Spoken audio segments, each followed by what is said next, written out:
غریب نواز نے کیسے پڑھایا جنات کو کلمہ، جن کو کلمہ کیسے پڑھایا. قربان کیا احسانات ہیں ہمارے بزرگوں کے. ہم اپنے بزرگوں کی اللہ اکبر وہ قدر نہیں کرتے جو ہمیں کرنا چاہیے. انہوں نے دین کی جو خدمت کی، اس کے لیے جو مشکلیں اٹھائی، مصیبتیں اٹھائی، اس پہ ہماری کوئی توجہ نہیں. ہوا یہ کہ رائے پتورا جس وقت اس نے دیکھا، چونکہ بانٹ رکھا تھا سماج کو خطوں میں، قبیلوں میں، زبان میں، علاقوں میں، عصبیت پہ بانٹ رکھا تھا. غریب نواز ایک کرنے آئے تھے، ایک کرنے.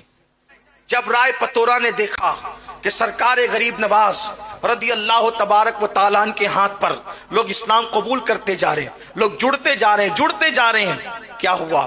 اس کو بڑا ٹینشن تھا، میرا تختہ نہ پلٹ جائے، میری حکومت نہ چلی جائے. اپنے آپ کو سمجھتا تھا بہت پاورفل، لیکن یہ بھی سمجھتا تھا اچھی طرح کہ یہ فقیر جو کر سکتا ہے وہ کچھ نہیں، کوئی نہیں کر سکتا. اس نے سوچا لوگ اس کی طرف جا رہے ہیں، بڑھ رہے ہیں، اس کو ختم کرو. جادو کروایا، مشہور بات ہے، جادو کروایا، پتھر کو 2 انگلیوں پہ روک دیا غریب نواز. آپ نے سنا ہے، بار بار سنا ہے. پانی بند کیا، غریب نواز نے کاسے میں سمیٹ لیا، کاسے میں سمیٹ لیا پورے انا ساگر کو. پھر کیا ہوا؟ پھر سانپ بھیجے، بچھو بھیجے، بہت کچھ کیا. آخری میں جب سب کر کے تھک گیا تو ایک جنات تھا، اجمیر معلیٰ کی سرزمین پہ انا ساگر کے کنارے کھڑے رہتا تھا، لوگ اس کی عبادت کرتے تھے. آخری حربہ اجمیر والوں کے لیے، مدد کے لیے وہی تھا کہ جنگوں میں ادھر ادھر جب بہت مشکل آتی تو کہتے سادی دیو کو تو مدد کر. کہا جاتا ہے کہ جب وہ چلتا تھا تو ایسے پیر رکھتا تھا کہ زمین میں دھمک ہوتی تھی، لوگ ڈرتے تھے اس سے. رائے پتورا نے کہا وہ فقیر 2 انگلیوں کے درمیان مسل دینا اس کا کام ہے، اس کا اتنا چھوٹا سا کام ہے بس کہ اسے مسل دیا جائے. وہ چھوڑتا ہی نہیں ہے ہندوستان، اجمیر چھوڑ کے جاتا ہی نہیں ہے. لوگ مسلمان ہوئے جا رہے ہیں، اس کے قریب ہوئے جا رہے ہیں، جا اور اس کا قصہ تمام کر دے. اس نے کہا یہ تو میرے لیے چھوٹی سی بات ہے. وہ ہنسا اور ہنس کر کے کہا مجھے لیے چھوٹی سی بات ہے.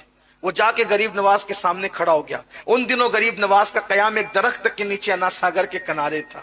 اس نے کہا اے فقیر، تو اجمیر اور ہندوستان چھوڑ اور چلا جائے یہاں سے. پیچھے اجمیر کے لوگ کھڑے تھے. یہ اجمیر اس لیے کہہ رہا ہوں کہ میں تاریخ بیان کر رہا ہوں، ورنہ جب بھی ہم غریب نواز کی نسبت سے اس شہر کا نام لیتے ہیں تو اجمیر معلیٰ اور اجمیر شریف کہتے ہیں. یہی ہمیں تعلیم دی گئی ہے، ہمیں حکم بھی ہے. ادب ہی ہمارا مسلک ہے، ادب ہمارا مذہب ہے. تو اس نے کہا کہ آپ اجمیر چھوڑ دیں، کیونکہ اس کی بات نقل ہو رہی ہے. اس نے جو کہا وہی کہوں گا، ورنہ اگر وہ یہ کہوں گا اجمیر شریف تو کہا اس نے کب کہہ دیا تھا اجمیر شریف. یہ بھی تو مسائل ہیں، یہ بھی مسئلہ ہے نا. تو اس لیے اس نے کہا چھوڑ دیں آپ اجمیر، ہندوستان چھوڑ دیں آپ. غریب نواز نے فرمایا میں ایسے چھوڑنے کا نہیں، ہندوستان ایسے چھوڑ کے نہیں جاؤں گا کیونکہ خود نہیں آیا ہوں. ہندوستان اگر ہندوستان چھڑوانے کا خواب ہے سادی دیو، او سادی دیو، اگر تو چاہتا ہے کہ ہندوستان سے ہمیں نکالے تو غریب نواز کا جواب ہے میں خود نہیں آیا، مجھے مدینے کی سرکار نے بھیجا ہے.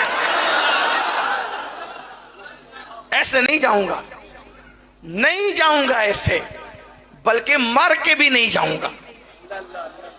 ہاں، مر کے بھی کوئی نہیں لے جا سکتا ہمیں. کیوں؟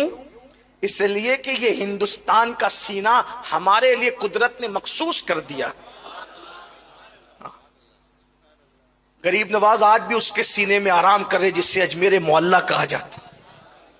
رشک کی نظر سے دیکھتی اس زمین کو اور زمینیں کہ اتنا بڑا مبلغ اعظم آرام کر رہا ہے، اور سینے میں، زمین کے سینے میں آرام کر رہا ہے. اس لیے کہ امانتیں سینے ہی میں دفن ہوتی ہیں، امانتیں سینوں میں دفن ہوتی ہے. ہم گھسپیٹیے لوگ نہیں ہیں. ہندوستان میں امانت ہے ہندوستان کی، ہم ہندوستان کی امانت ہیں، ہم نے دفن اس میں ہونا ہے. امانتیں دفن ہوتی ہے، باغی دفن نہیں ہوتے، غدار دفن نہیں ہوتے۔ اللہ اکبر، اگر نظام الدین یہاں دفن ہے تو بتایا جا رہا ہے کہ نظام الدین یہاں کے باغی کا نام نہیں، نظام الدین یہاں کی امانت کا نام ہے۔ قطب الدین اگر یہاں دفن ہے تو قطب الدین یہاں کے باغی اور لٹیرے کا نام نہیں، قطب الدین بختیار کاکی ہندوستان کی امانت کا نام ہے۔